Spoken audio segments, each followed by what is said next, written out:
کہ 6 سال کی عمر میں اعلیٰ حضرت رضی اللہ تعالیٰ عنہ صرف 6 سال کی عمر میں 12ویں شریف آئی میلاد مبارکہ رسول کریم صلی اللہ تعالیٰ علیہ وسلم کی عظمت پر گھر میں جب محفل منعقد ہوئی، آپ کے والد گرامی کے شاگرد اور مریدین جمع ہوئے تو 6 سال کی عمر میں اعلیٰ حضرت نے 2.5 گھنٹے عظمت رسالت پر بیان فرمایا۔ یہاں اچھے مقررین کے پسینے چھوٹ جاتے ہیں اگر پوائنٹ ٹو پوائنٹ بات کی جائے، ورنہ لفاظی کرنا ادھر ادھر کی ہانکنے میں تو 6 گھنٹے بھی چلے جائیں گے۔ علم کی بات پوائنٹ ٹو پوائنٹ کرنا یہ دقت کا معاملہ ہے۔ 6 سال کی عمر میں جو اپنے نبی کونین صلی اللہ تعالیٰ علیہ وسلم کی ذات پر، آپ کی سیرت پر 2.5 گھنٹے خطاب کر رہے ہیں، وہی اعلیٰ حضرت فاضل بریلوی رضی اللہ تعالیٰ اب کتابوں کی تعلیم شروع کرتے ہیں، عالم کورس، وہی 6 سال کی عمر میں اپنے والد گرامی سے پڑھا۔ مرزا عبد القادر بیگ صاحب اور کچھ علماء تھے جن کا تذکرہ آیا ہے اعلیٰ حضرت کے اساتذہ میں، زیادہ سے زیادہ کتابیں آپ اپنے والد گرامی سے پڑھتے ہیں۔ اب اپنے والد گرامی سے پڑھنے کا زمانہ ہے، صرف 8 سال کی عمر ہے آپ کی، 8 سال کی عمر میں علم نحو کی مشہور کتاب ہدایت النحو ہے، وہ پوری اپنے والد سے پڑھی اور اس کی شرح بھی لکھ دی اردو میں، عربی میں، اس کی گائیڈ لکھا 8 سال کی عمر میں۔ اور جب 13 سال 10 مہینے غالباً 13 سال 10 مہینے کے ہو گئے، آپ عالم بھی ہو گئے اور مفتی بھی ہو گئے،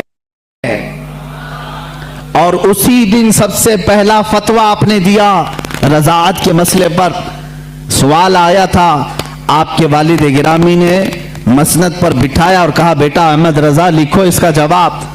آپ کی عمر 14 سال کے قریب تھی، 13 سال 10 مہینے کے آس پاس، اس وقت آپ نے سب سے پہلا فتویٰ لکھا۔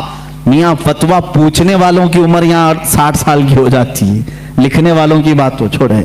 وہ 13 سال 10 مہینے کی عمر میں پہلا فتویٰ صادر فرماتے ہیں، اس میں دلائل بھی ہیں، قرآنی آیات، احادیث رسول۔ والد گرامی نے دیکھ کر کے ماتھے کا بوسہ لیا اور کہا آج سے تم مسند افتاء پر بٹھائے جاتے ہو۔ 13 سال 10 مہینے کی عمر سے لے کر جب تک آپ کی وفات نہ ہوئی اس وقت تک آپ نے فتویٰ نویسی فرمائی۔ تقریباً 20,000 سے تقریباً 6,000 سے زیادہ فتوے آپ نے ارسال فرمائے۔ آج وہی فتاوی رضویہ کی شکل میں ہمارے پاس ایک فقہی انسائکلوپیڈیا موجود ہے جس کی 30 جلدیں ہیں، 21,000 صفحات کے قریب یہ کتاب ہے، 250 رسالے اس کے اندر موجود ہیں، 250 رسالے، الگ الگ کتابیں، جو جس طرح کا سوال آیا، عربی میں آیا تو عربی میں جواب، فارسی میں آیا فارسی میں جواب، انگلش میں آیا انگلش میں جواب، جس علم کا سوال آیا اس علم کا جواب آپ نے ارسال فرمایا۔ یہ تقریباً فتاوی رضویہ آج جو چھپی ہوئی ہے 30 جلدوں میں ہے، 30 بڑے بڑے ویلیومز ہیں۔ اسی لیے بہت مشہور خاندان مارہرہ مطہرہ کے اعلیٰ حضرت رضی اللہ تعالیٰ عنہ کے پیر خانے کے صاحب سجادہ کے برادر اصغر فرماتے ہیں اعلیٰ حضرت کی شان میں مینار قصر رضا تو بلند کافی ہے۔ یہ سید اشرف مارہروی صاحب قبلہ ادام اللہ اقبال، وہ ابھی آیات ہیں، انہوں نے یہی فرمایا اور حق فرمایا کہ مینار قصر رضا تو بلند کافی ہے، تم اس کے پہلے ہی زینے پہ چڑھ کے دکھلا دو۔ ارے میاں فتاوی رضویہ تو ایک کرامت ہے، فتاوی رضویہ تو ایک کرامت ہے، ذرا ہدایت بخشش ہی پڑھ کے دکھلا دوں۔ اعلیٰ حضرت کی لکھی ہوئی نعتوں کی جو کتاب ہے ہدایت بخشش، اسی میں بہت سارے لوگ بھٹک جاتے ہیں، پڑھ نہیں پاتے۔ فتاوی رضویہ تو علوم کا ایک سمندر ہے۔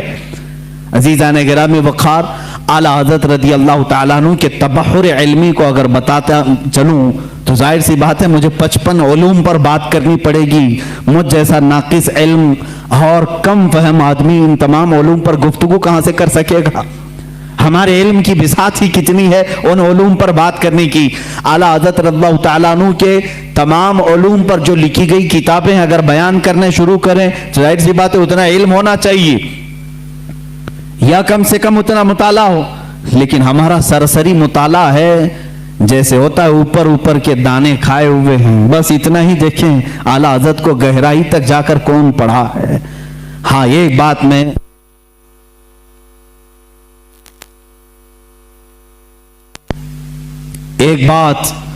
میں دل سے کہوں گا کہ سنے ہوئی محبت کرنے والے الگ ہوتے ہیں، اعلیٰ حضرت کو پڑھ کر کے چاہنے والوں کی بات الگ ہوتی ہے۔